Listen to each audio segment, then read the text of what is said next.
बिस्मिल्लाहिर्रहमानिर्रहीम। शुरू अल्लाह के नाम से जो बड़ा मेहरबान नहायत रहम वाला है। डियर स्टूडेंट्स, अस्सलामु अलैकुम। डियर स्टूडेंट्स, हम आयोनाइजेशन पोटेंशियल ऑफ मरकरी के एक्सपेरिमेंट पर थे।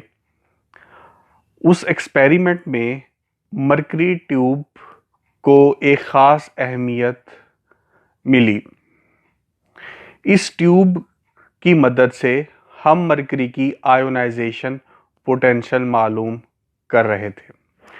आपके सोचने और समझने के लिए एक क्वेश्चन है कि जब जो ओहम्स लॉ है वो स्पेसिफिक कंडक्टर्स के यानी कि स्पेशली कंडक्टर्स के लिए है, यानी कि जब हम वोल्टेज बढ़ाते हैं कंडक्टर्स के क्रॉस तो उसका करंट बढ़ता है, तो ये हमारा कहलाता है V is equal to I R, Ohm's law.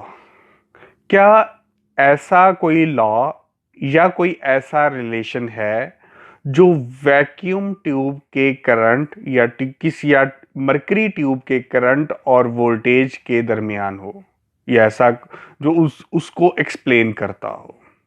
ये हमारा सोचने और समझने का सवाल है। इसका जवाब भी मैं आपको दिए देता हूं। जी हाँ, ट्यूब एक्सपेरिमेंट्स जितने भी हैं, या वैक्यूम ट्यूब है या मरकरी ट्यूब है या नियॉन ट्यूब है, ये इनके प्लेट वोल्टेज और प्लेट करंट के दरमियान लॉ मौजूद है। आइए अब हम इस बारे में मज़ीद आगे बढ़ते हैं। जी हाँ, हमारे पास जो लॉ है या जो रिलेशन है वो कहलाता है चाइल्ड लैंगमोर रिलेशन। ठीक है जी, याद रह जाएगा। ये रिलेशन स्पेशली किन के लिए है? ट्यूब एक्सपेरिमेंट्स के लिए, यानी कि ट्यूब के जो वोल्टेज और करंट का जो रिलेशन डेवलप किया हुआ है वो स्पेशली जो है वो किन के लिए है? ट्यूब्स के लिए, मरकरी ट्यूब। अभी फिलहाल हम अंडर कंसिडरेशन जो है वो मरकरी ट्यूब है, क्योंकि हम मरकरी की आयोनाइजेशन पोटेंशियल मालूम कर रहे थे और अपने एक्सपेरिमेंट में हम मरकरी ट्यूब का इस्तेमाल कर रहे हैं। तो हम देखते हैं कि जो मरकरी ट्यूब है उसके प्लेट वोल्टेज और प्लेट करंट के दरमियान जो रिलेशन हमें बताता है वो कौन बता रहा है? चाइल्ड लैंगमोर relation.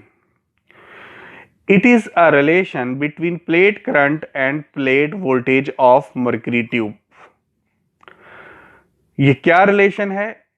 I is equal to के, V आगे पावर में है 3/2। ये जो रिलेशन है ये कहलाता है चाइल्ड लैंगमोर रिलेशन।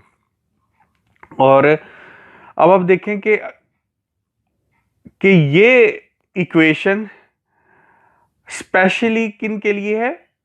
ट्यूब के लिए है। ट्यूब, वैक्यूम ट्यूब हो गई या हमारे मरकरी ट्यूब वगैरह हो गई, उनके लिए है। ठीक है जी, जिसमें आई क्या कहलाएगा? प्लेट करंट है, और प्लेट करंट की यूनिट क्या है? एम्पेयर है। और वी क्या है? प्लेट वोल्टेज है, या जिसको हम एक्सपेरिमेंट में एनोड वोल्टेज भी कहते थे। ठीक है, तो के क्या है? ये ट्यूब कांस्टेंट है। ठीक है, अगर हमारे पास मरकरी है तो मरकरी ट्यूब कांस्टेंट होगा। अगर हम इस कांस्टेंट को हटाते हैं तो हम डायरेक्टली प्रोपोर्शनल का साइन लगाते हैं, यानी कि यहां पे हमें पता चलता है जो करंट है वो डायरेक्टली प्रोपोर्शनल है वोल्टेज के, लेकिन वोल्टेज के ऊपर पावर में क्या, कौन सा फैक्टर है? 2/3 का। तो आज हमने ये पढ़ा कि चाइल्ड लैंगमोर रिलेशन स्पेशली किसके लिए है? पता चला कि ये मरकरी ट्यूब के लिए है। ठीक है, और ओहम्स लॉ किन के लिए है? ओहम्स लॉ जो है वो कंडक्टर्स के लिए है। आई होप आपको समझ में आ गया होगा। अच्छा जी, अब जब हम प्लेट वोल्टेज और प्लेट करंट के दरमियान अगर ग्राफ बनाते हैं तो उसको हम ओहमिक रीजन का नाम नहीं देंगे, उसको हम किस चीज का नाम देंगे कि ये चाइल्ड रीजन है। ठीक है, तो हम इसको थोड़ा सा एनालिसिस कर रहे हैं, हम समझ रहे हैं, इस बात को बार बार समझ रहे हैं कि चाइल्ड्स लॉ का अगर वर्ड इस्तेमाल होता है तो चाइल्ड्स लॉ आपके सामने है और इसका पूरा नाम क्या है, चाइल्ड लैंगमोर्स लॉ या चाइल्ड लैंगमोर्स रिलेशन। आई होप आपको बात समझ में आ गई होगी। वस्सलाम।